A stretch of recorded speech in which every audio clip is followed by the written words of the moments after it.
Hi, welcome back to Everyday Behavior. My name is Marianne Shepard, and today or this month in this series, we are talking about how to improve our selection of reinforcers. So a couple of things that we're going to talk about during this series is how to broaden the types of reinforcement we use. So that rather than relying on those typical token type things or just edibles, what are all the types of reinforcers that you have? We've talked about this in previous series, but we're going to kind of go back and review and just refresh our minds and hopefully maybe come up with some new ideas of things that we can use as potential reinforcers. The next thing we're going to do is talk about different types of preference assessments. So a lot of times we can watch kids and we can hypothesize on maybe what kinds of things that they find reinforcing.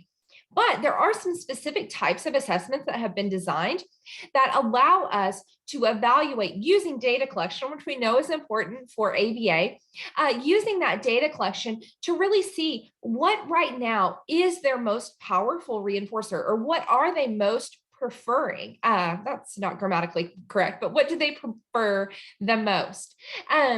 And so we're going to discuss 3 different types of preference assessments. And later in the series, if you continue watching this series, or if you follow us through Facebook this month, we're actually going to talk about the exact procedures for 2 of those types of preference assessments. Last, we're going to discuss how to adjust based upon satiation. So we talked about satiation a couple of months ago, a few series back, so you can go back and watch that, our series on motivating operations. However, we're going to talk about, again, how do we adjust our reinforcers so that we're continually mixing things up so that kids don't get bored of one particular reinforcer.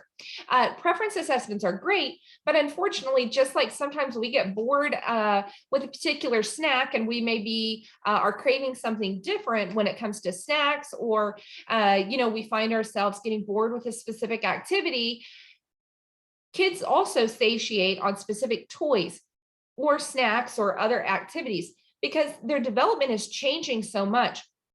Toys or activities that they may find reinforcing now, they may not find quite as reinforcing as they continue to grow and develop and master specific skills.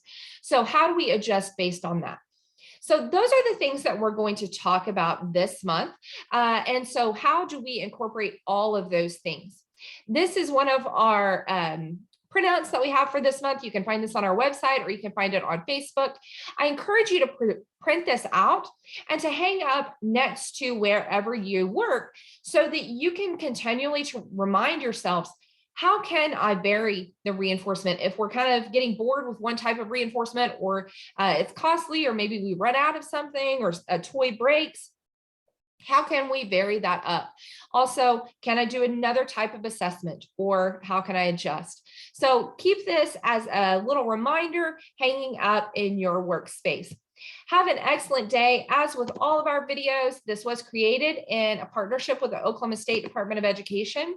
We want to thank you for your attendance, but like I said, find additional resources. Find this resource in particular on our website at www.everydaybehaviors.com. You can like or follow us on Facebook at Everyday Behavior with Dr. Marianne, or you can subscribe to our YouTube channel by hitting the red button below the video on YouTube. Also, be watching for our upcoming podcasts that we are going to start hopefully sometime in the near future. Have a wonderful day, and we look forward to hearing more from you.